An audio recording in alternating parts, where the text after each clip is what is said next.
దయచేయండి. యేసయ్య నామములో తండ్రి, ఆమేన్. హల్లెలూయా.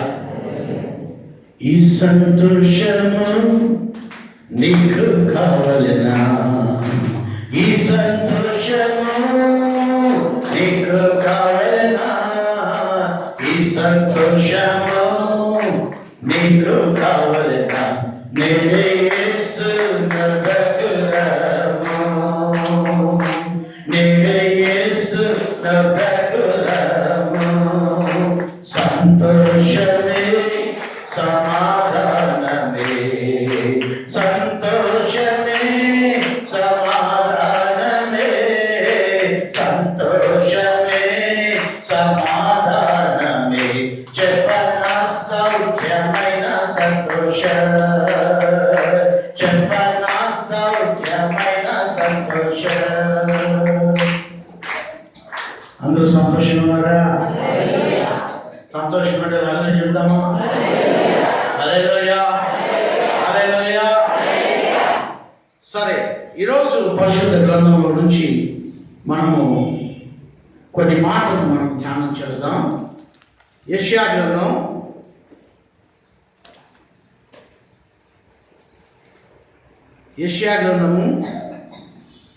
40వ అధ్యాయము 1వ వాక్యం నుండి. మీ దేవుడు సెలవిచ్చిన మాట ఏదనగా నా జనులను ఓదార్చుడి. చూడండి, దేవుడు సెలవిస్తా ఉండే మాట ఏంటంటే, నా జనులను ఓదార్చండి. ఈ రోజుల్లో చాలా మంది ఓదార్చే వాళ్ళు లేరు. డబ్బులు ఇచ్చే వాళ్ళు ఉన్నారు, బంగారు, వెండి, వజ్రాలు, వైడూర్యాలు, ఎండ్లు అన్నీ ఇస్తున్నారు. 30 లక్షల ఎండ్లు మన ప్రభుత్వం శాంక్షన్ చేసింది మనకి. ఎన్ని లక్షలు అండి? 30 లక్షల ఇళ్ళు మన ప్రభుత్వం శాంక్షన్ చేసింది. ఓకే, 5 కోట్ల మందికి 30 లక్షల ఇళ్ళు ఎంతమందికి వస్తాయో, ఎవరికి వస్తాయో మనకు తెలియదు. ఎవరికైనా రాండి, మంచిదే. చూడండి, ఇళ్ళు ఇస్తున్నారు, డబ్బులు ఇస్తున్నారు, అన్ని పథకాలు ప్రభుత్వం మనకు ప్రొవైడ్ చేస్తూ ఉంది. చాలా సంతోషం నాకు అది. ఎందుకంటే ప్రజలకు మంచి చేసే ప్రభుత్వాలు వస్తే మనం సంతోషించాల్సిందే. హల్లెలూయా, హల్లెలూయా, హల్లెలూయా. అలాంటి నాయకులు మనం కలిగి ఉండుట ఎంతో మేలు. హల్లెలూయా, మంచిదే.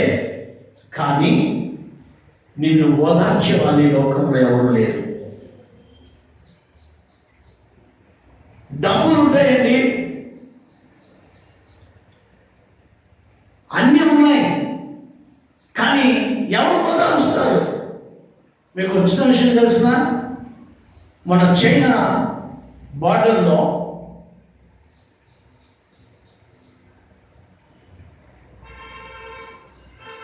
ఇరవై మంది సైనికులు చనిపోయారు. ఎంతండి? 20 మంది సైనికులు చనిపోయారు. దాంట్లో మన తెలంగాణ నుండి ఉన్న అబ్బాయి పేరు సంతోష్, చాలా మంచి వ్యక్తి అని చెప్పారు. మంచిదే, ఆయన సంతోష్ అనే వ్యక్తి చనిపోయారు. మన సెంట్రల్ గవర్నమెంట్ ఆయన చనిపోయిన దానికి గాను 5 కోట్ల రూపాయలు వాళ్ళకి ఇచ్చాడు. ఎంతండి? ఎంత? 5 కోట్లు మన మోదీ గారు ఇచ్చారు. అంటే మన ప్రధానమంత్రి మోదీ గారు 5 కోట్లు ఇచ్చాడు.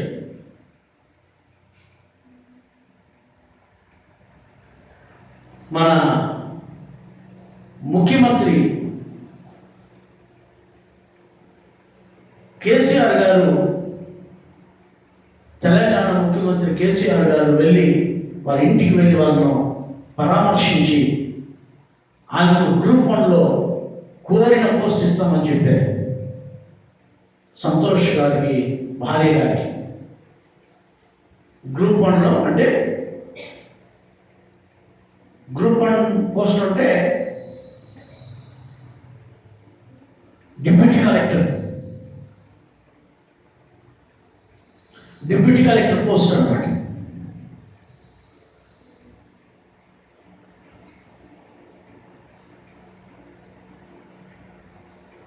₹5 కోట్ల ఇచ్చారు.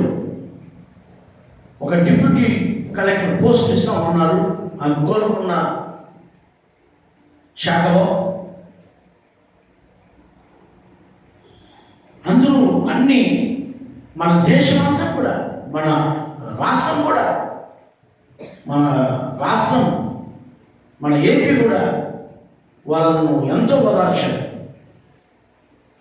ఎంతో వాళ్ళకి సపోర్ట్ చేసేది. మన భారతదేశం అంతా కూడా వాళ్ళ వెనకాలే ఉంది. అది ప్రధానమంత్రి గారు చెప్పారు, నో డౌట్. కానీ ఓదార్పు దొరకడం లేదు వాళ్ళకి, వాళ్ళ కన్నీరు ఆగడం లేదు వాళ్ళకి. భర్త లేడనే బాధ ఎవరు తీర్చడం లేదు, తండ్రి లేడనే బాధ ఎవరు తీర్చడం లేదు, కొడుకు లేడనే బాధ ఎవరు తీర్చడం లేదు.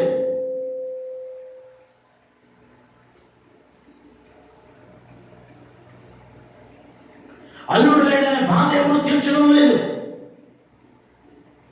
దేశానికి ఒక సైనికుడు లేడనే బాధ ఎవరు తీర్చడం లేదు. మన కోసం ప్రాణం పెట్టిన ఒక సోల్జర్ నిజంగా మన దేశం కోసం ప్రాణం పెట్టాడు ఆయన.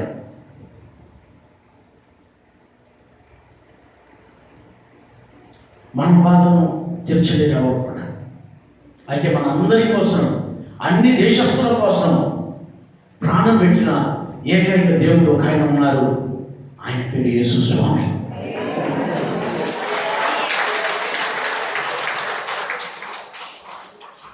ఆయన అందరినీ ఓదార్చడానికి, అన్ని దేశస్తులను ఓదార్చడానికి, అన్ని గ్రామాలను ఓదార్చడానికి, అన్ని ప్రాంతాల వారిని ఓదార్చడానికి ఆయనకి ఇష్టమై నా జనులను నేను ఓదార్చాలి, నా జనులను నేను ఓదార్చాలి అని 2020 సంవత్సరాలకు ముందు పరలోకము నుంచి విడిచి ఈ భూమిలోకి వచ్చిన దేవాది దేవుడు యేసు క్రీస్తు ప్రభువు వారు నిన్ను నన్ను ఓదార్చడానికే,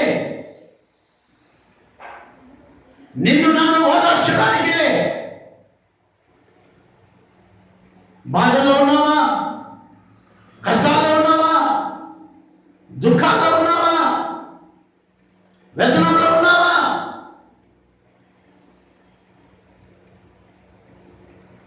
ఫ్రంట్లో చూడండి.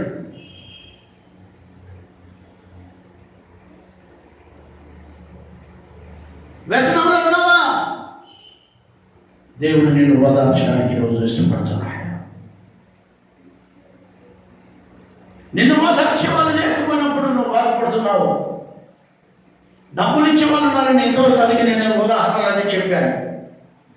ఏమైనా ఇస్తారు, మన పక్కింటి వాళ్ళు కూడా మనకు అన్ని సహాయం చేస్తారు. మన ఇరుగు వారు మనకి ఏదైనా కష్టం వస్తే ఆదుకుంటారు. కానీ మనం ఓదార్చడం వాళ్ళ చేత కాలే. అయితే నిన్ను నన్ను ఓదార్చేవాడు ఒకరోజు దేవుని స్తోత్రం, నేను సూసైడ్ నోట్ రాశాను చనిపోవడానికి. ఓదార్చే వాళ్ళు లేరు, చనిపోవాలనుకున్నాను.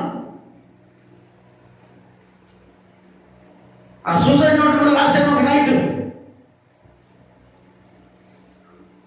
కళ్ళలో నీళ్లు కారుతున్నాయి, రాశాను. ఏం రాశానో నాకైతే తెలియదు. ఏదో నా మనసులో నా బాధ ఉంటుందంటే రాశాను, చనిపోవాలి. అప్పటికే నేను యేసుని నమ్ముకున్నా. కానీ మనసులో బాధ, ఈ లోకాన్ని చూసినప్పుడు, ఈ లోక మనుషులను చూసినప్పుడు, మోసం చేసే వాళ్ళని చూసినప్పుడు, అన్యాయం చేసిన వాళ్ళని చూసినప్పుడు చనిపోవాలనిపించింది.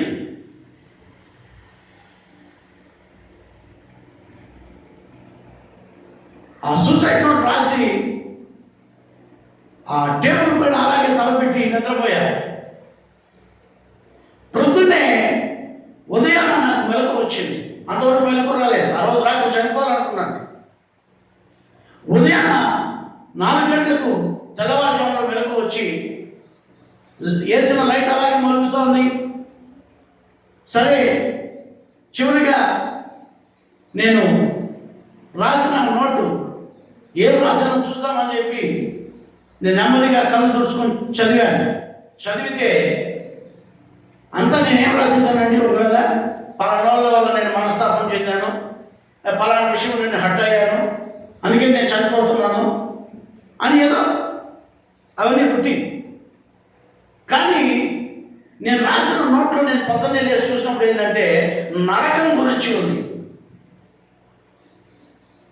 ఏముంది? నరకం గురించి ఉంది.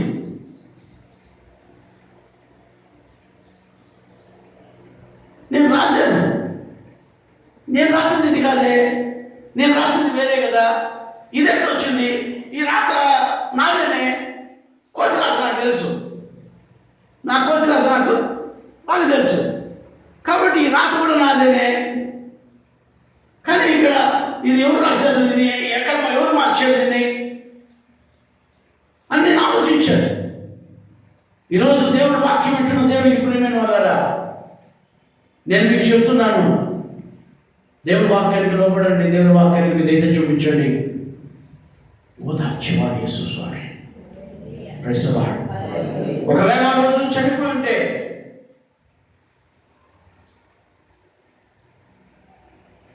ఇన్ని వందల కుటుంబాలు రక్షణ పొందేటట్టు కాదు. ఈరోజు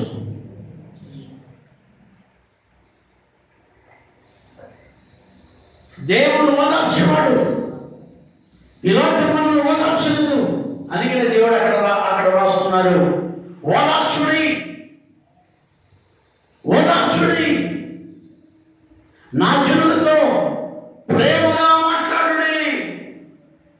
ఎలా మాట్లాడు? చదవడమ్మా. యెరూషలేముతో ప్రేమగా మాట్లాడుడి. ఎట్లా మాట్లాడాలంట? ప్రేమగా మాట్లాడాలంట. అమ్మా, మన దేవుడు కఠినంగా మాట్లాడతాడు, కోపంగా మాట్లాడతాడు, ప్రేమతో కూడా మాట్లాడతాడు. Praise lord. Hallelujah, hallelujah, hallelujah. ఎట్లా మాట్లాడతాడమ్మా?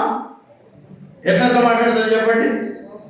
కోపంతో మాట్లాడతాడు, కఠినంగా మాట్లాడతాడు, ప్రేమతో కూడా మాట్లాడతాడు.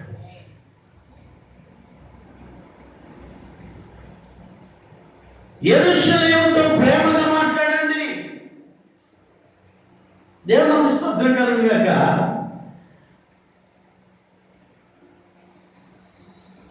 ఎవరైనా వాళ్ళ బంధువులు చనిపోయారు అనుకోండి, వాళ్ళ బంధువులు చనిపోయిన వాళ్ళు ఏడుస్తున్నారండి. వాళ్ళ దగ్గరికి వెళ్ళి చనిపోయిన వాళ్ళకి వస్తారమే నోటీసుకుందో అంటే ఎట్లుంటుంది? ఎట్లుంటుంది? బాధ ఉంటుంది వాళ్ళకి. అదేనా ఓదార్చేది? ఓదార్పు అదేనా? దాన్ని ఓదార్పు అంటారా? దాన్ని ఓదార్పు అంటారు. ఎట్లా మాట్లాడాలంట? ప్రేమతో మాట్లాడాలా. నేను ఈరోజు మీకు చెప్తున్నాను, నా దేవుడు నేర్పించిన చాలా విలువైనవి. ఎవరితో కఠినంగా మాట్లాడాలో వాళ్ళతో కఠినంగా మాట్లాడమంటాడు, ఎవరిని గద్దించమంటాడో వారిని గద్దించమంటాడు, ఎవరిని హెచ్చరించమంటాడో వారిని హెచ్చరించమంటాడు, ఎవరిని ప్రేమతో మాట్లాడమంటాడో వాళ్ళని ప్రేమతో మాట్లాడమంటాడు. Praise lord. హల్లెలూయా, హల్లెలూయా. ఈరోజు దేవుని వాక్యం ఎట్లా దేవునికి ప్రేమైన వాళ్ళరా, నీ జీవితంలో నిన్ను ప్రేమించే దేవుడు ఒక ఆయన ఉన్నాడు, నిన్ను ఆదరించే దేవుడు ఒక ఆయన ఉన్నాడు, నిన్ను ప్రేమతో మాట్లాడే దేవుడు ఒక ఆయన ఉన్నాడు. హల్లెలూయా. ప్రేమతో మాట్లాడే వాళ్ళు ఈ లోకంలో ఎవరైనా ఉన్నారా? ప్రేమ చూపించే వాళ్ళు ఎవరైనా ఉన్నారా? ఆ ప్రేమ లేకనే ఈ రోజుల్లో చాలామంది హృదయాలు నలిగిపోతున్నాయి. భార్య పట్ల భర్తకు ప్రేమ లేదు, భర్త పట్ల భార్యకు ప్రేమ లేదు. చాలామంది నా దగ్గరకు వచ్చి చెప్తుంటారు, అయ్యా నా కోసం ప్రార్థన చేయండి అయ్యా, నా కోసం ప్రార్థన చేయండి అయ్యా, నా భర్త చాలా కఠినుడు, కిరాతకుడు, ప్రేమ లేనివాడు, దయ లేనివాడు, నాబాలు. ఏం పని? నాబాలు ఎవడంట? మోటువాడు. వాడు ఎవడు? మోటువాడు. వారికి నాగరికత తెలదు, భార్య పట్ల ఎలాగ ప్రవర్తించాలో తెలియదు, భార్య పట్ల ఎలాగా ప్రవర్తించాలో తెలియదు. ఒక్కొక్కసారి మామూలుగా కూడా ఏదైనా పని చెప్పేటప్పుడు పాస్టమ్మ ఏదో పని పైన ఉంటుంది, నేను గట్టిగా ఇట్లా పట్టుకున్నాను అనుకో, గట్టిగా ఆ పని చేయాలి. ఆ వెంటనే ఏముంటుందంటే కొంచెం మెల్లగా పట్టుకోండి, నొప్పిస్తుంది అని. మామూలుగా కొన్ని మేమంతా హార్డ్వేర్, మరి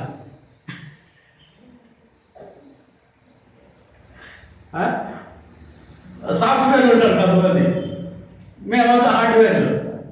కొంచెం కఠినంగా ఉంటుంది మా చేయబడినా కూడా, అంటే హార్డ్గా ఉంటుంది, గట్టిగా ఉంటుంది.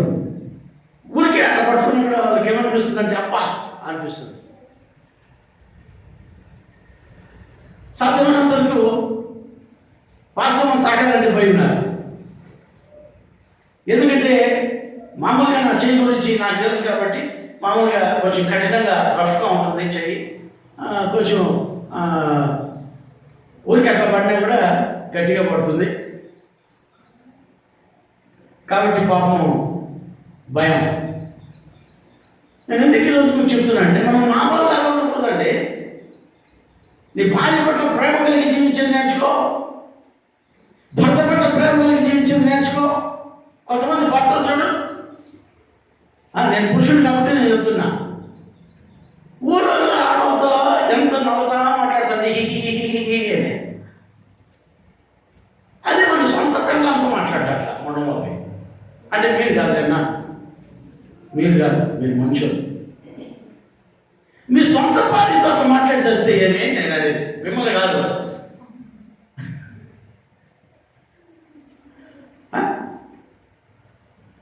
మీ సొంత భార్యతో ప్రేమతో పలకరిస్తే ఏమైపోతుంది? నీ ఆస్తి పోతుందా? నీ సొంత భార్యతో ప్రేమతో జీవిస్తే ఏమైపోతుంది? కొంతమంది చూడండి, వాళ్ళ పిల్లల్ని ఎత్తుకోరు, ఊరోళ్ళ పిల్లలు సంకలో పెట్టుకుని తిరుగుతూ ఉంటారు. ఊరోళ్ళ పిల్లల్ని సంకలో పెట్టుకుని తిరుగుతారు, కానీ వాళ్ళ పిల్లలు నాకు బాధేసి ఉంటారు. ఊరికి వదిలేసి ఉంటారు వాళ్ళ పిల్లల్ని. వాడు అన్న వస్తూ ఉంటాడు, అది అన్న వస్తూ ఉంటుంది, వాళ్ళు పట్టించుకోరు. ఊరోళ్ళ పిల్లలు సంకలో పెట్టుకుని అంటారు.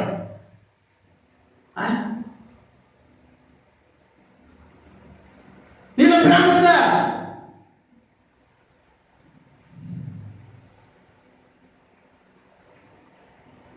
జాగ్రత్తగా ఉండండి. ప్రేమ చాలా విలువైనది. అందుకని దేవుడు అంటున్నాడు, ప్రేమతో మాట్లాడండి. ఏం మీ తాతగడ్డ పోయేది? ప్రేమతో మాట్లాడితే ఏం పోతుంది అంటాను నేను. కొంతమంది చూడండి, మాట్లాడితే కూడా పెద్ద పుల్లాగా మాట్లాడుతూ ఉంటారు. పాస్టమ్మ వాళ్ళ నాయన ఉన్నారు కదా, వాళ్ళ నాయన నాకు పెళ్ళి అయ్యేటప్పటికి చాలా ముసలోడు అయిపోయాడు, చాలా ముసలితనం అయిపోయాడు. ఎందుకో నాకు పెళ్ళైన కొత్తలో వాళ్ళ ఇంటికి పోతే ఒక బాధ, వాళ్ళ ఇంటికి పోబుద్ది కాదు.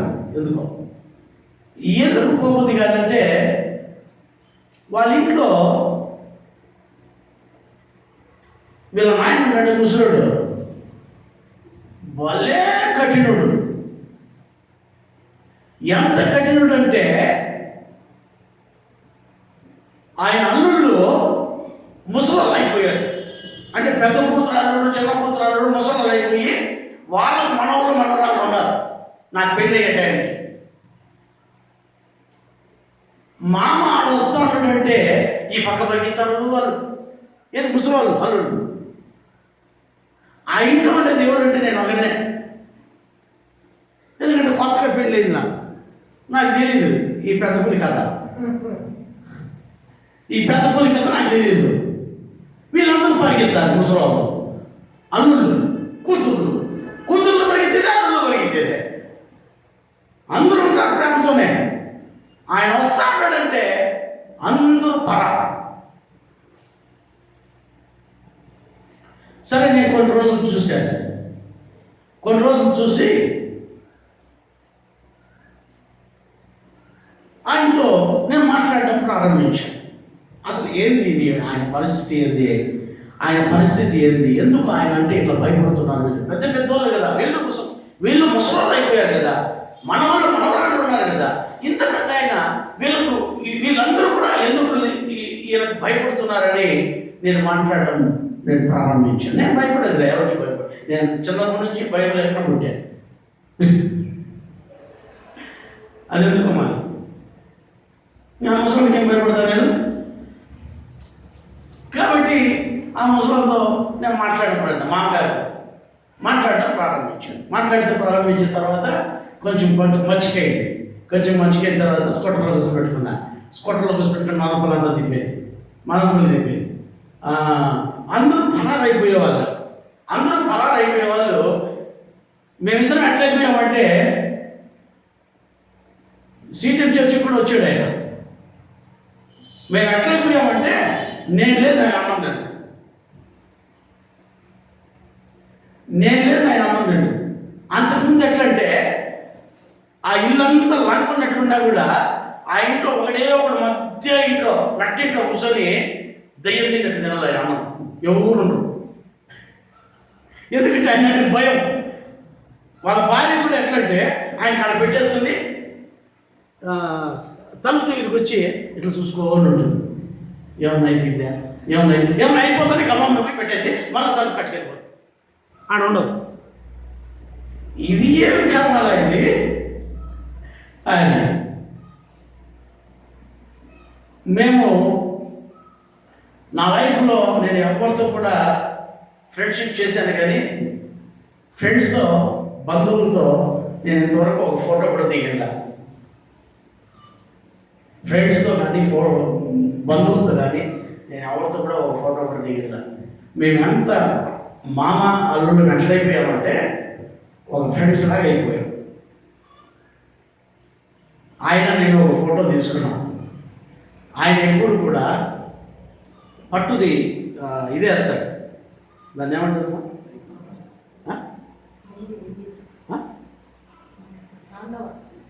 తాండవ అంటే ఎంతో తండువ కరెక్ట్.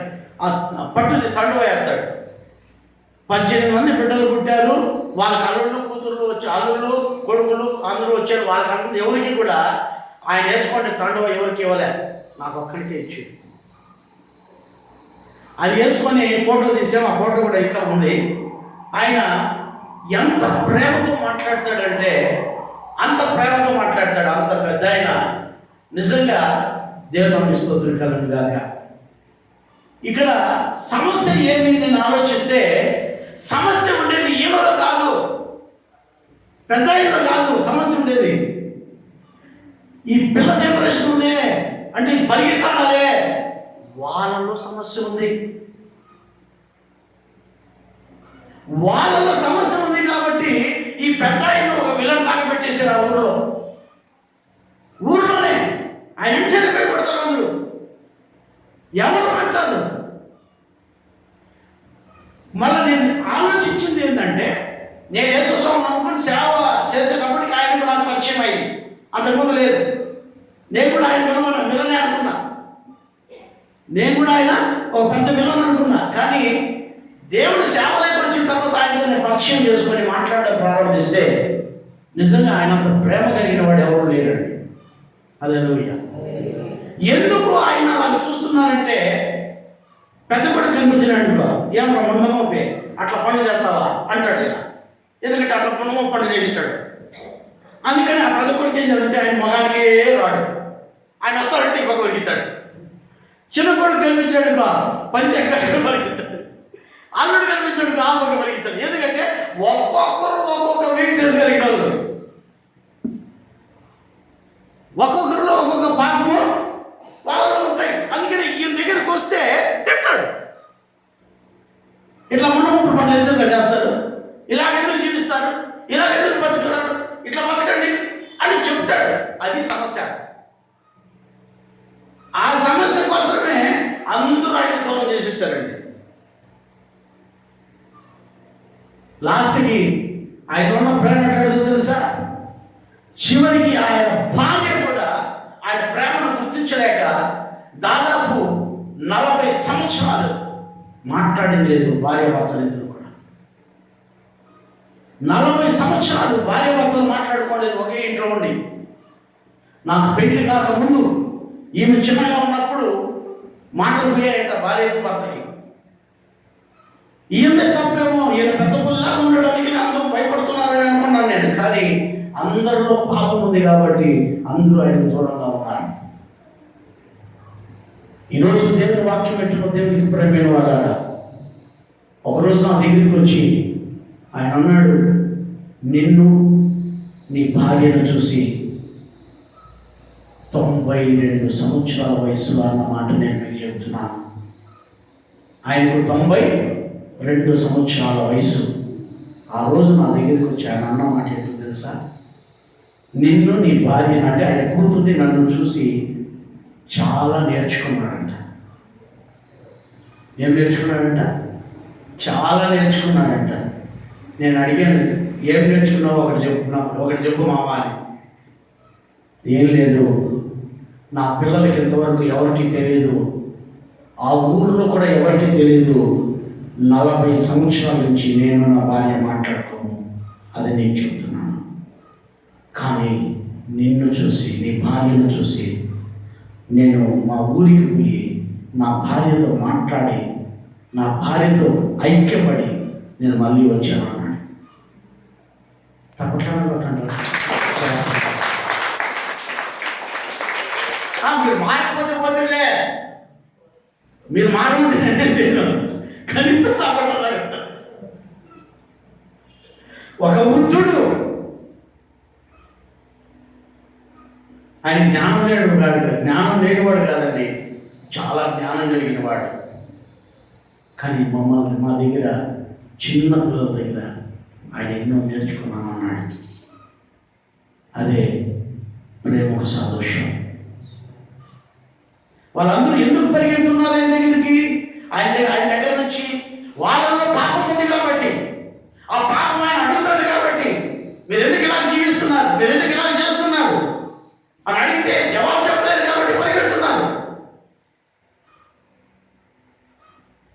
కానీ ఆయనతో నేను జీవిస్తున్నాను. లాస్ట్ వాళ్ళందరూ ఏమన్నా తెలుసా, నువ్వేదో మీ మామకు ముందే వేసినావులే అన్నారు.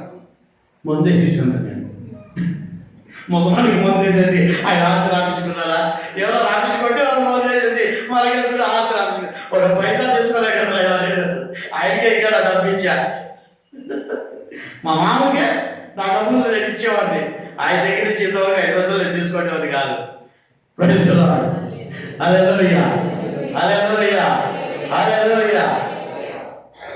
నేను రోజు మీకు చెప్తున్నాను ధైర్యంగా,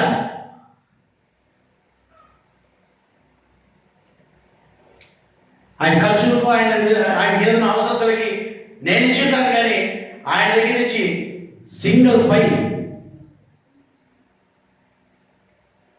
నేను ఎప్పుడు కూడా తీసుకునేవాడిని కాదు. ఈరోజు దేవుని వాక్యం వింటున్న దేవుని ప్రేమిన వాళ్ళరా, ప్రేమ చూపండి, ప్రేమతో మాట్లాడండి. ఏం పోదు, నీ భార్యతో ప్రేమగా మాట్లాడు, నీ భర్తతో ప్రేమగా మాట్లాడు, నీ ఇరుగు పొరుగు వారితో ప్రేమగా మాట్లాడు. అసూయ పెట్టుకోవద్దు, కుళ్ళు కుతంత్రాలు పెట్టుకోవద్దు, మనసులో ఒకటి పెట్టుకొని పైన ఒక మాట మాట్లాడద్దు. ప్రేమ చూపించు. చూపించు. నా దేవుడు ప్రేమ చూపించే దేవుడు. హల్లెలూయా, హల్లెలూయా. ఇంకేమంటున్నాడు చదవండి మాటని. యెరూషలేముతో ఆ, ప్రేమగా మాట్లాడి ఉమ్, ఆమె యుద్ధకాలము సమాప్తమయ్యెను, ఆమె దోష రుణము తీర్చబడెను. ఆమె దోష రుణము తీర్చబడెను. హల్లెలూయా. దేవుడు ఏం చేశాడంట? ఆమె దోషమును తీర్చేశాడంట. ఆయన అనుకున్న దోషాలన్నీ కూడా తీసేశాడు. ఒకవేళ ఈరోజు నీ దోష రుణం ఏమైనా ఉంటే నా యేసుక్రీస్తు ప్రభువు వారు ఆ దోష రుణమును తీసేస్తాడు. ఒకవేళ నీలో ఏదైనా పాపానికి చెల్లించాల్సింది ఏదైనా ఉంటే నా దేవుడు ఆ రుణాన్ని తీసేస్తాడు. రుణం అంటే అప్పు. దోష రుణము అన్నది ఆయన. దోషానికి రుణం అంటే అప్పు. దోషం చేసావు అంటే పాపం చేసావు, తప్పు చేసావు, ఆ రుణానికి దానికి రుణపడి ఉన్నావు. దానికి ఏం చేసావు? రుణపడి ఉన్నావు అంటే అప్పు ఉన్నావు. అయితే అప్పును దేవుడు తీర్చేస్తాడని అంటున్నాడు ఈరోజు. ఆ పాప దోషాన్ని, ఆ రుణాన్ని తీర్చేస్తానంటున్నాడు. నువ్వు ఎంత రుణపడి ఉన్నా పర్వాలేదు, పాపానికి ఎంత రుణపడి ఉన్నా పర్వాలేదు, దాన్ని నేను తీసేస్తాను అంటున్నాడు. దాన్ని నేను తీర్చేస్తాను అంటున్నాడు. అప్పు తీర్చేవాడు దేవుడు. తప్పని కూడా దేవుడు స్తుతించాలి. హల్లెలూయా, హల్లెలూయా, హల్లెలూయా. ఏం తీర్చేవాడు? నేను మాట అడుగుతాను సంఘానికి. మీ అప్పులు దేవుడు తీర్చాడని వాళ్ళు కొంచెం చేయొద్దండి. ఓ చాలా మంది ఉన్నారే. స్వాతం స్వాతం స్వాతం స్వాతం స్వాతం. హల్లెలూయా. ఈరోజు మీకు ఒక రహస్యాన్ని చెప్తాను. మీ హృదయంలో దాన్ని దాచుకోండి. దేవుడు మీ అప్పును తీర్చేశాడు. ఈ లోకంలో ఉన్న వారికి అప్పును తీర్చేశాడని మీరు సంతోషిస్తున్నారు కదా? సంతోషిస్తున్నారా? నిజంగానే సంతోషిస్తున్నారా? ఈ లోకంలో ఉన్న అప్పును తీర్చేసిన దేవుణ్ణి మీరు ఎట్లా సంతోషిస్తున్నారో దానికంటే ఎక్కువగా మీ పాప అప్పును తీర్చేశాడు. ఆమేన్, హల్లెలూయా. మీ పాపానికి అప్పు అవుతుంది సైతానుతో. లోకంలో అప్పు చేశారు, మనుషుల దగ్గర అప్పు చేశారు, దాన్ని దేవుని దగ్గర అడిగితే తీర్చేశాడు. దానికి మీరు సంతోషిస్తున్నారు. కానీ మీకు కనిపించిన ఒక వ్యక్తి చేత అప్పు చేశారు మీరు. వాడే లూసిఫర్, వాడే సాతానుడు. సాతానుడి చేత ప్రతి ఒక్కరూ అప్పు చేశాం. పాపపు అప్పు, పాపపు రుణం, వాడి తాను అప్పున్నాం. అందుకనే వాడు ఏం చేశాడంటే మనల్నంతా పట్టి బంధించాడు. వాడికి మనము రుణంలో ఉన్నాము కాబట్టి వీడు నావాడు, ఈమె నాది, వీడు నా దాసుడు అని వానికి దాస్యపు కాడి కింద ఉన్నాం మనం. అయితే యేసుక్రీస్తు ప్రభువు వారు 2020 సంవత్సరాల ముందు ఈ లోకానికి వచ్చి ఆ గొల్గొతా కొండపైన ఆ కపాలమనబడిన స్థలంలో శిలువ మానుపైన వేలాడుతూ ఆయన రక్తాన్ని చిందించి ఎవరైతే యేసుక్రీస్తు ప్రభువు వారు ప్రభు అని ఆయన నా కోసమే శిలువలో రక్తాన్ని కార్చి మరణించి పాతిపెట్టబడి 3వ రోజు సమాధిలో నుంచి లేచినాడని వారి నోటితో ఒప్పుకొని వారి హృదయంలో చేర్చుకుంటారో ఆ 2020 సంవత్సరాలకు ముందే, ఆ 2020 సంవత్సరాలప్పుడే ఆ కపాలమనబడిన అంటే పుర్రె, మనిషి పుర్రె అనబడిన ఆ గొల్గొతా కొండపైన నీ అప్పు పత్రాన్ని చించేశాడు. Praise the lord. చేతులెత్తి దేవుని స్తుతిద్దామా? హల్లెలూయా, హల్లెలూయా. ప్రేమ కలిగిన దేవుడు అండి ఈయన. నీ అప్పు రుణాన్ని తీర్చిన ఈ లోకంలో ఈ లోకస్తులు చేసే అప్పులు ఒకవేళ మన ప్రభుత్వానికి దయతలిస్తే బ్యాంకుల అప్పుల రుణాలను మాఫీ చేయొచ్చు. కానీ సైతానంతో చేసిన అప్పు మాత్రము ఏ హల్లెలూయా, హల్లెలూయా. సారాయి తాగకూడదు అనుకుంటున్నారండి ప్రభుత్వం. ప్రజలకు సారాయి తాగకూడదని ఏపీ ప్రభుత్వం ఏం చేస్తుందంటే సారాయి లేకుండా చేస్తుంది. కానీ తాగకుండా ఉన్నారా?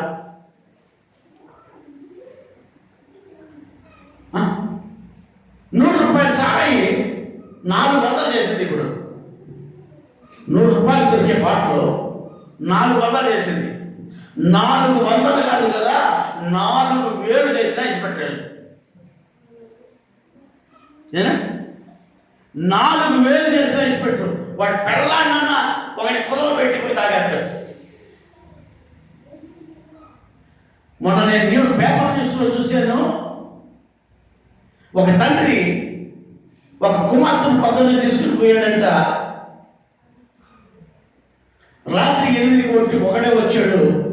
భార్య అడిగింది, కూతుర్ని ఎక్కడ పెట్టావయ్యా, కూతుర్ని ఏడ తీసి పెట్టేసి వచ్చావయ్యా, ఎవరింట్లో తీసి పెట్టేసి వచ్చావయ్యా, ఏ బంధువు ఏ ఊరికి పెట్టివి, ఏ పల్లికి పెట్టివి, ఏడ పాప ఏడుంది అని అంటే వాడు అంటాడు, నిన్ను డబ్బులు అడిగితే ఇవ్వలేదు కదా, అందుకనే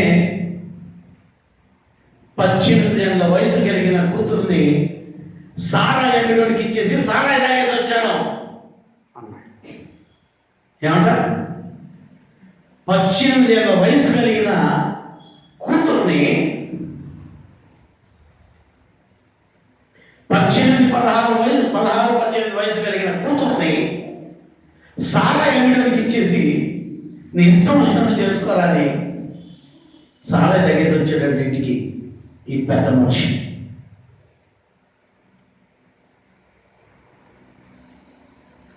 ఈరోజు దేవుని వాక్యం వింటున్న దేవుని ప్రియమైన వాళ్ళారా, ఆ అప్పు పత్రము ఎవరు చించుతారు?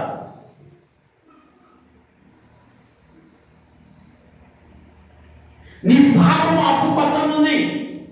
సాధారణ దగ్గర ఒక అప్పు పత్రం ఉంది నీకు. దాన్ని రుణం తీర్చాలి. ఆ రుణం తీర్చేవాడే ఏకైక దేవుడు నా యేసు స్వామి. హల్లెలూయా, హల్లెలూయా. యెరూషలేము యొక్క కుమార్తెల యొక్క పాపము యొక్క ఆ రుణమును తీర్చాను అంటున్నాడు. చదవలేమంటది? ఆమె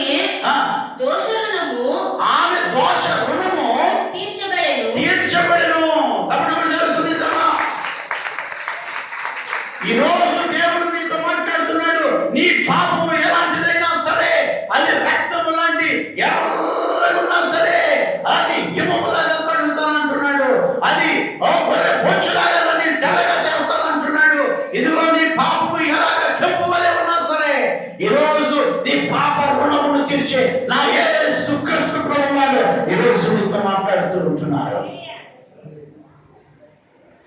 నువ్వెలాంటి పాపములో ఉన్నా సరే, నువ్వెలాంటి పాపమైనా సరే, నరహంతకుడైనా సరే, వ్యభిచారివైనా సరే,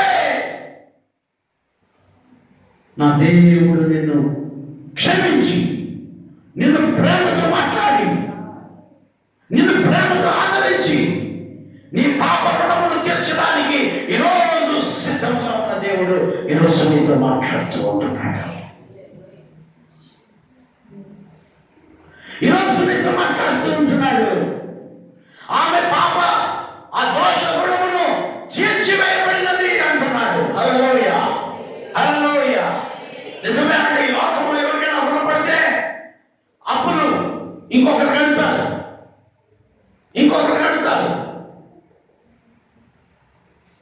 దేవుని స్తోత్రం కలను గాక.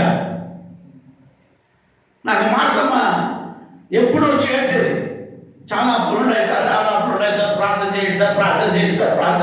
ఎప్పుడు అప్పులు ఏంటి దరిద్రం అప్పులు సాగి అమ్మా, అప్పు చేసే దరిద్రం అమ్మా అది. నేను అందుకే విశ్వాసం చెప్తాంట, అప్పు చేయకుండా ఉండండి.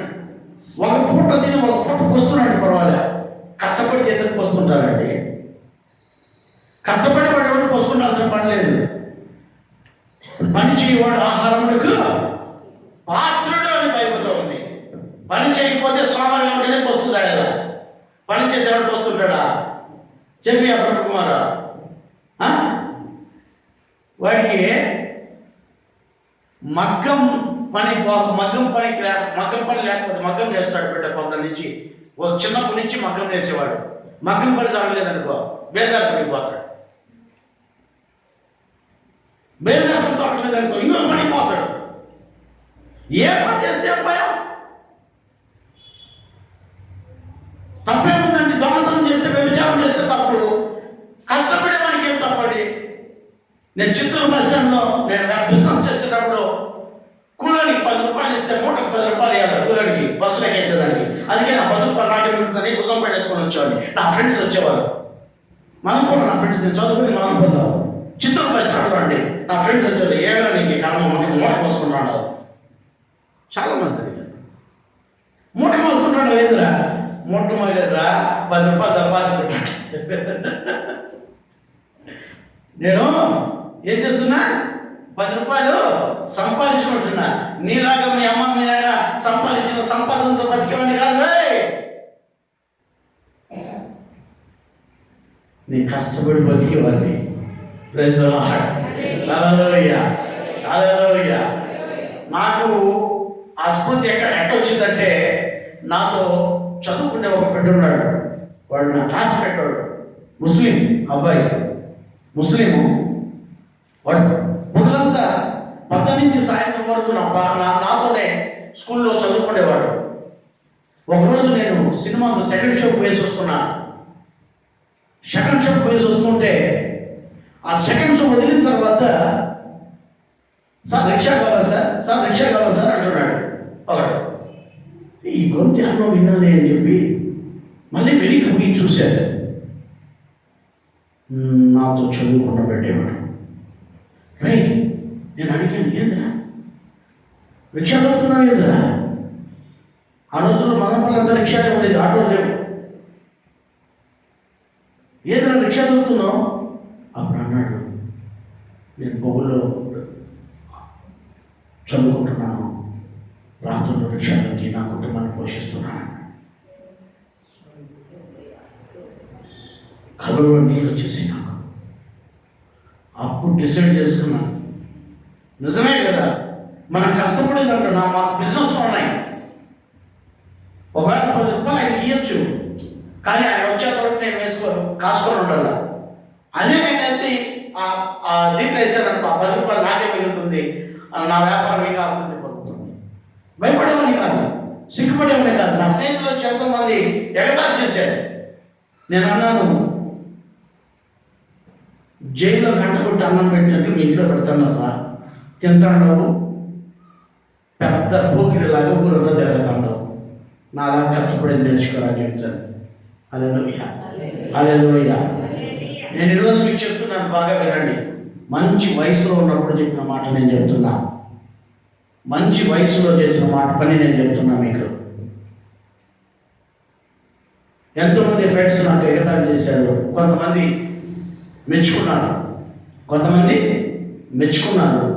చిత్తూరు బస్ స్టాండ్లో నా మూటలు నేనే మోసుకునేవాడు. అక్కడి నుంచి ఏదైనా ఉంటే లగేజ్ అన్నీ వేసుకొని బస్సులోకి వేసుకొని అవి సాయంత్రం వరకు తేవాలి. అప్పుడు మాకు ఎక్కువ బండ్లు ఉండేటివి కాదు, ఎద్దల బండ్లు ఉండేటివి.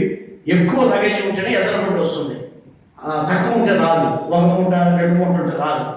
వాళ్ళకు కనీసం అంటే 10 మూటలు ఇస్తే వాళ్ళు ఎద్దల బండిలో వస్తారు, అప్పుడే వాళ్ళకి గిట్టుబాటు అవుతుంది. అందుకనే మేము ఏం చేసామంటే 1 మూట 2 మూటలు ఉంటే ఎత్తి భూతాలు వేసుకొని బస్సులు వేసుకొని ఎత్తుకొని వచ్చేసేవాళ్ళం. ఈరోజు దేవుని వాక్యం వింటున్న దేవునికి ప్రేమైన వాళ్ళారా, నేను మీకు చెప్తున్నాను, బాగా గమనించండి, కష్టపడండి, పని చేయండి. ఆహారానికి మీకు కోదం ఉండదు. ఆ బిడ్డ గురించి నేను చెప్తున్నాను. ఎప్పుడు అప్పు అప్పు అప్పు అని ప్రార్థన చేశారు. ప్రభు, ఈ బిడ్డ కన్నీరు చూడు నాయన, ఇంకెప్పుడు అప్పు చేయవమ్మా అని అడిగారు. మొట్టమొదటే ఇంకెప్పుడు అప్పు చేయవా నువ్వు అని అడిగారు. ఈ అప్పు తీరిపోతే మళ్ళీ ఏం సార్ అన్నారు. ఈ అప్పు తీరిపోతే మళ్ళీ ఎప్పుడు నేను అప్పులు చేయను, దేవుని పైన నమ్మకం పెట్టుకుని బతుకుతామా అని చెప్పింది.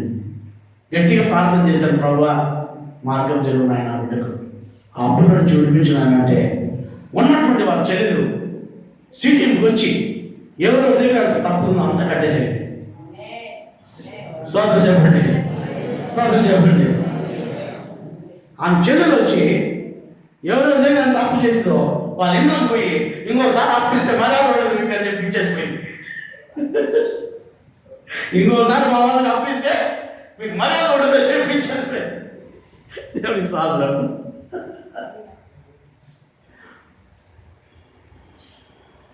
ఇదండి దేవుడు చేసే కార్యాలు. నేను అందుకనే చెప్తాను, అప్పు చేయొద్దండి, కష్టపడండి, వృద్ధి పొందండి. హల్లెలూయ, హల్లెలూయ, హల్లెలూయ. వాక్యం మీరు వింటే ఆమె పాప దోష రుణమును దేవుడు తీర్చేస్తున్నాడు. మీ పాపాన్ని కూడా దేవుడు తీర్చే దేవుడు అంటున్నాడు. చదవండి. యెహోవా చేతి వలన ఆమె తన సమస్త పాపముల నిమిత్తము రెండింతలు పొందిన సమాచారము ఆమెకు ప్రకటించుడి. ఆలకించుడి, అడవిలో ఒకడు ప్రకటించుచున్నాడు.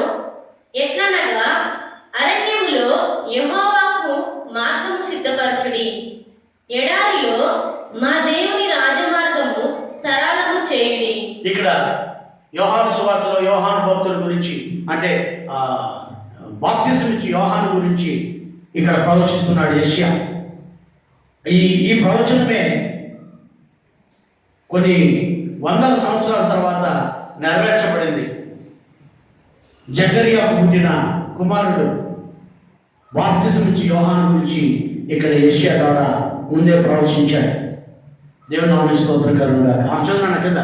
ప్రతి లోయను ఎత్తు చేయవలెను. చూడండి, నేను ఈరోజు మీకు చెప్తున్నాను, మీకు ఎన్ని గుంతలు ఉన్నాయో, అంటే ఎన్ని లోట్లు ఉన్నాయో దేవుడు వాటిని తీర్చేస్తాను అంటున్నాడు. గట్టిగా చెప్పండి ఆమేన్. హల్లెలూయ. మీకు ఎన్ని లోట్లు ఉన్నాయో, ఎన్ని లోట్లు పాటలు ఉన్నాయో, ఎంత కొదువు ఉందో ప్రతి లోయను పూడ్చేస్తాడంట.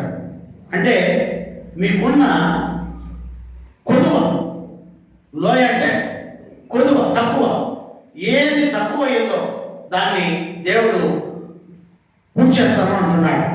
మీ ఇంట్లో ఒకవేళ భీము లేకపోవచ్చు, ఆ భీము దేవుడు మీకు ఇచ్చేస్తాడు. ఒకవేళ మీకు డబ్బులు లేకపోవచ్చు, దేవుడు ఆ డబ్బులు ఇస్తాడు.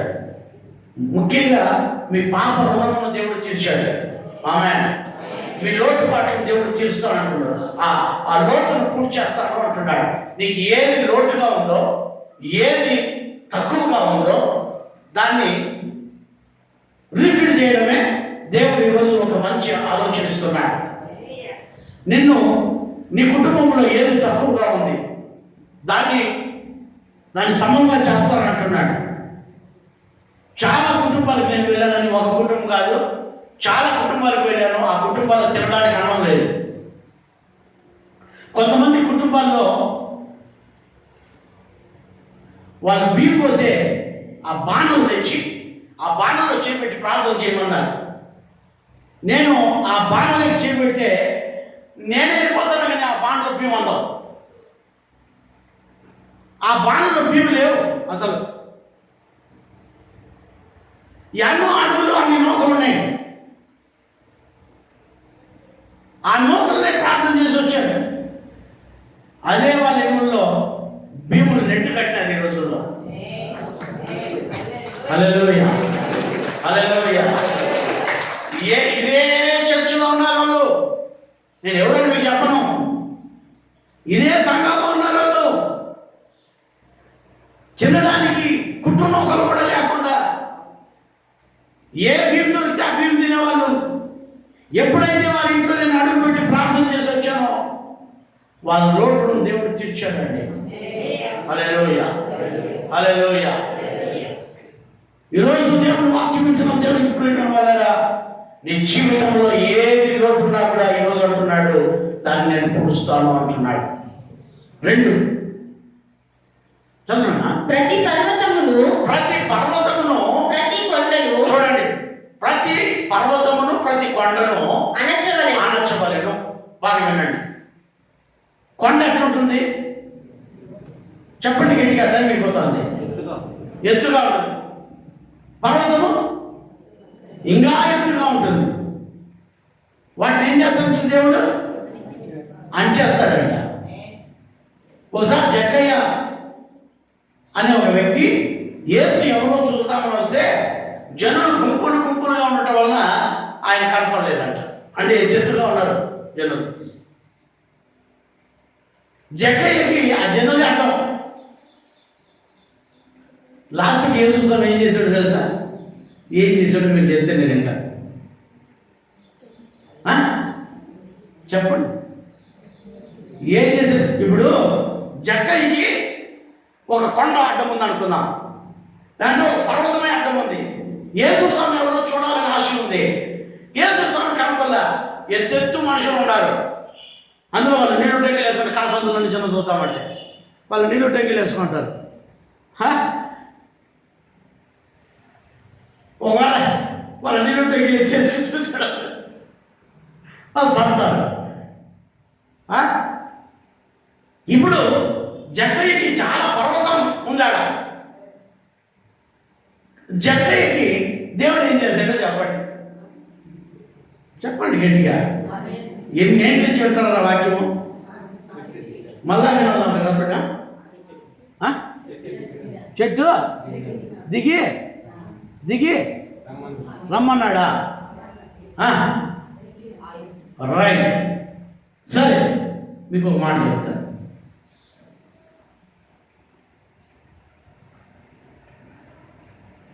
జక్కయ్యకు ఎత్తైన అడ్డం ఉంది. అక్కడ జనులని అడ్డం, బంధువులని అడ్డం. ఏ స్వామి దగ్గరికి రావాలంటే ఇంట్లో వాళ్ళే ఒక అడ్డం, ఆ ఊరి వాళ్ళే ఒక అడ్డం. ఏ స్వామి దగ్గరికి రావాలనుకుంటున్నారు, ఒక ఎత్తుగా ఉండాలి. ఇది చాలా పెద్దది, ఇది కష్టం.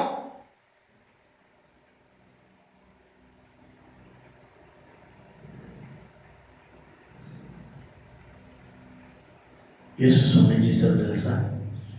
నేరుగా ఆ ఎత్తులు నువ్వు బరికి ఆ మేడు చెట్టు ఎక్కి ఆ ఒళ్ళంతా కోసకపోయి రక్తాలు కాల్చుకొని కన్నాసార్లు పడేది ఎందుకు నాయన నువ్వు రా అని చెప్పి నేరుగా జక్కయ్య ఇంట్లోకి కూర్చున్నాడు.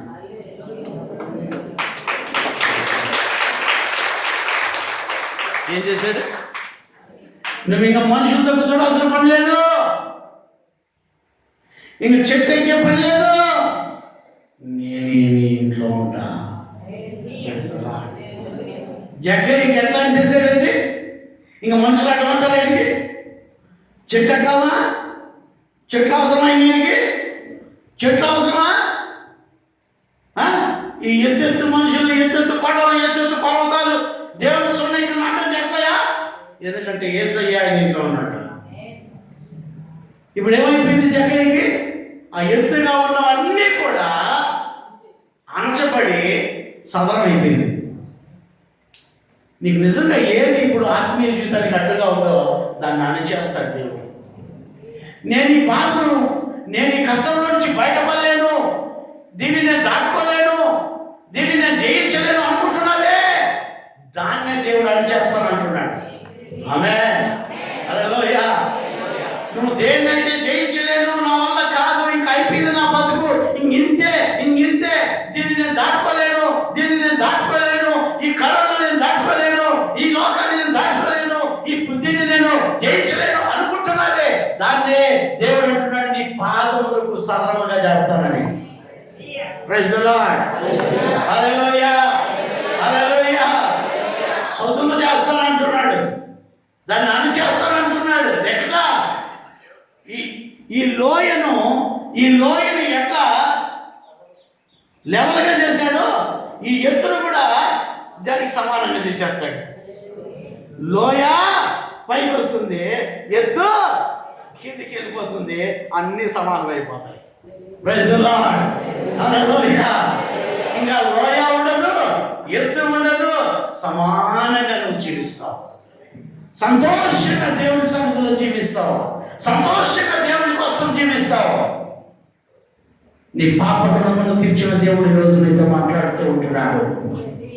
ఇంకేమంటున్నాడు? వంకరవి చక్కగా చేస్తాడట. వంకరవి అంటే జిగ్జాగ్, అంటే ఇట్లా మలుపులు ఉంటాయి. ఇట్ట పాములాగా. దేవుడు అంటున్నాడు ఈరోజు నీ వంకరి మార్గాల్ని నేను చక్కగా చేస్తాను. హల్లెలూయా, హల్లెలూయా. దేవుడి స్తోత్రం చెప్దామా? వంకరి మార్గాలను చక్కగా చేసే దేవుడు ఈరోజు నీతో మాట్లాడుతుంటున్నాడు. ఇంకేమంటున్నాడు? కరుకైన అంటే రఫ్ సమముగాను. ఎట్లంట? ఇంకా ఏదైతే ఏ మార్గం అయితే నీకు కరుగ్గా ఉందో, ఏ మార్గం అయితే ఎవరైతే నీకు కరుగ్గా ఉన్నారో, ఇంతకు ముందే చెప్పే కరువు గురించి. కొంతమంది కఠినంగా మనతో మాట్లాడుతూ ఉంటారు, కొంతమంది కఠినంగా మన దగ్గర ప్రవర్తిస్తూ ఉంటారు, కొంతమంది కఠినంతో మనం బాధ పెడుతూ ఉంటారు. అవన్నీ కూడా చదువు చేస్తాను అంటున్నాడు. అవన్నీ కూడా మంచిగా ఇంకా గుచ్చుకో, ఇంకా గుచ్చుకో. కరుకు మార్గంలో మీరు వెళ్ళండి. ఈ కరుకు మార్గం అంటే గులకరాల మధ్యలో గులకరాలు ఉంటాయి అనుకోండి, ఆ గులకరాలలో మీరు నడవండి. ఎట్లుంటుంది? కాళ్ళకి చెప్పులు లేకపోతే గుచ్చుకుంటూ ఉంటాయి, పాదము తొట్టిల్లుతూ ఉంటుంది. వాటిని దేవుడు చేస్తాడంట, సమంగా చేస్తాడంట. ఇంకా గుచ్చుకుంటే జీవితం ఉండదు నీకు. ఇంకా గుచ్చేవాళ్ళు ఉండరు నీకు. ఆమె చెప్పండి నమ్మినలు. హల్లెలూయా, హల్లెలూయా. ఇంకేమంటున్నాడు? కరుకైనవి సమముగాను ఉండవలెను. యెహోవా మహిమ బయలుపరచబడును. ఒకడును తప్పకుండా సర్వశరీరులు దాన్ని చూస్తారు. తప్పకుండా దేవుడు మహిమపరచబడ్డాడు. ఒక్కరు కూడా తప్పకుండా దాన్ని చూస్తాను అని చెబుతున్నాడు. 2020 సంవత్సరాల ముందు యేసుక్రీస్తు ప్రభువు వారు వచ్చి ఇవన్నీ చేసేసారంటే నీకోసం నా కోసం. ఏమని? ఇప్పుడు మీకు చెప్పానే, లోయలు, కొండలు, పర్వతాలు, అవన్నీ కూడా 2020 సంవత్సరాలకు ముందు యేసుక్రీస్తు ప్రభువు వారు వంకర మార్గాలను తిన్నగా చేసి, మంచిగా చేసి, కరుకు మార్గాలను నెమ్మదిగా చేసి, నీ జీవితానికి ఒక మంచి బాటనిచ్చిన యేసు స్వామి ఈరోజు నీతో మాట్లాడుతూ ఉంటున్నాడు. హల్లెలూయా. ఆల్రెడీ ఇవన్నీ నీ కోసం దేవుడు 2020 సంవత్సరాలకు ముందు ఆయన చేసి ముగించాడు. ఆమేన్, హల్లెలూయా, హల్లెలూయా. ఇక నువ్వు నడవాల్సింది ఏంటంటే ఆయన మార్గములు నడవడమే. కొంతమంది ఆయన మార్గాలు విడిచిపెట్టి మళ్ళా గుట్ల దగ్గరికి పోతాడు. అంటే ఎత్తైన దగ్గరికి, అయ్యో ఎట్ట స్వామి కొట్ట ఎక్కేది, ఇది ఎక్కేది నిజమేనా, అనేది వచ్చేది నిజమేనా అంటాడు. దేవుడు చదువు చేసిన మార్గం నీకు రావడం లే. దేవుడు ఒక మంచి మార్గం ఇచ్చాడు నీకు. వంకర మార్గంలో మీరు నిలబడుకొని అయ్యో నా బతికే అంటాడు. వంకర మార్గంలో ఎందుకున్నావు? చక్కటి మార్గం యేసు స్వామి బైబిల్ ఇచ్చేసాడు నీకు. ప్రైజ్ ది లార్డ్, హల్లెలూయా. రా ఆయన మార్గంలోకి, ఆయన అడుగు జాడల్లో నడువు. పురాతనమైన మార్గంలో నిలబడి మేలైన మార్గం ఏదో విచారించి తెలుసుకొనుడి. హల్లెలూయా. పురాతనమైన మార్గంలో నిలబడి మేలైన మార్గం ఏదో విచారణ చేసి తెలుసుకొని ఆ మార్గంలో నడవడి అని దేవుడు చెప్తూ ఉన్నాడు. అయితే దేవుడు నీకు ఒక మంచి మార్గాన్ని ఇచ్చేశాడు. ఆ మార్గంలో నువ్వు నడవలేక ఇంకా ఎత్తున్నాయి, ఇంకా కొండలు ఉన్నాయి, ఇంకా పర్వతాలు ఉన్నాయి, ఇంకా రోజులు ఉన్నాయి, నాకు ఇంకా కష్టాలే, నాకు ఇంకా బాధలే, నాకు ఇంకా ఇబ్బందులే, నా బాధలు ఎవరు చూస్తారు, నన్ను ఎవరు బాధలుస్తారు, నన్ను ఎవరు బాధపడ. ఇవన్నీ ఎందుకు చెప్తున్నావు? నా దేవుడు నీకు ఒక మంచి మార్గం ఇచ్చాడు కదా. నేనే మార్గమును, ఆ మార్గంలో నడువు. నేనే మార్గమును యేసు స్వామి చెప్పారు కదా. చెప్పారా లేదా? మరి ఆ మార్గం ఇస్తే ఆ మార్గంలో వంకర టిక్కలు లేవు, ఎత్తు పల్లాలు లేవు, గడుపు లేదు, నెమ్మదికి పోవచ్చు కదా. నడువు ఆ మార్గంలో. ఆ మార్గం ఇచ్చాను నీకు. యేసయ్య మార్గము, నేనే మార్గం. అందుకనే సర్వ శరీరుడు ఆయన మహిమపరచబడుట చూచు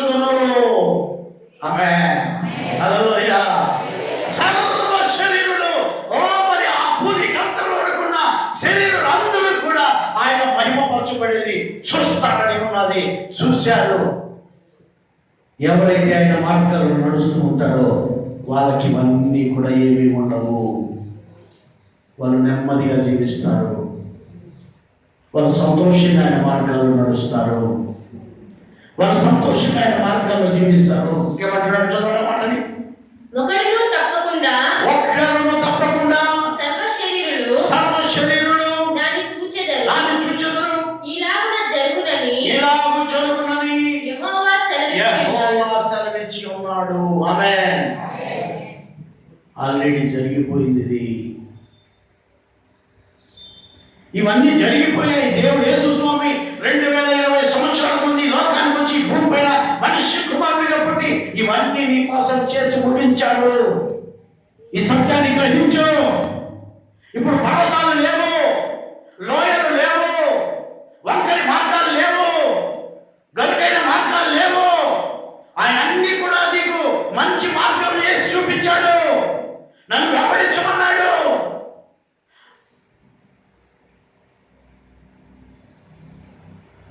నన్ను వెంబడించమన్నాడు.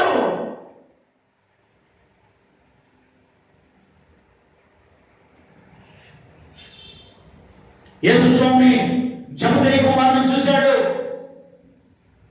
చేపలు పట్టి జాలను చూశాడు. నన్ను వెంబడించండి అన్నాడు. పేతురుతో అంటున్నాడు, ఇదిగో నిన్ను మనుషులు పట్టే జాలనిగా చేస్తాను, నన్ను వెంబడించమన్నాడు. సుంకము మెట్టు దగ్గర కూర్చున్న మత్తయితో అంటున్నాడు, నువ్వు నన్ను వెంబడించు అంటున్నాడు.